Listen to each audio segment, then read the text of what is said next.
Mindoro Cut is located in the heart of the driftless area in the state of Wisconsin. It is a historic spot and a must-do road for anyone riding in the area. What makes the cut historic is the fact that it is the second deepest hand-hewn cut in the nation. It is now also the oldest remaining, with its original walls aging at over 115 years. While the cut is the destination, the roads to and from the cut are the real reason to make the ride.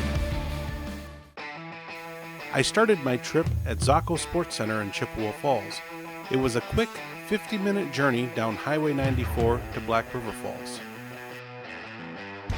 I had time to take the opportunity to check out the old steam locomotive on display at Hoffman Construction. From there, it was a short cruise downtown so I could get an Instagram picture in front of the mural at Karma New and Used. They are a resale shop that has some really cool trinkets and a great collection of die-cast cars.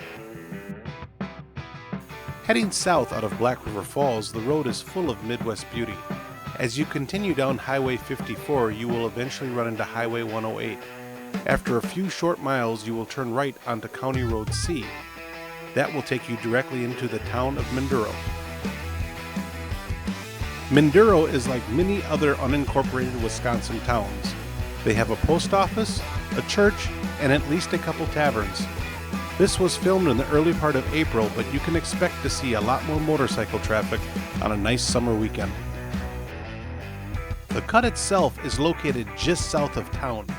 Although it is a short route, it is surrounded by many other entertaining roads. On a nice summer day, you can expect to see numerous motorcycles and sports cars taking on the curves of County Highway C. Although there is no official stat, it is generally believed to have 41 curves in a 3.5 mile span. While it's not quite the tail of the dragon, it is still a wonderful gateway to the curvy roads of the driftless region. Since this was filmed in early April, this video does not do a very good job of representing the beauty of the area. I highly encourage you yourself to make the trip this summer. Like I said earlier, this is just a gateway to many other great roads in the area. Please like and subscribe to stay tuned for other videos featuring great places to ride and visit in the state of Wisconsin. I hope to see you in a future video. Ride safe.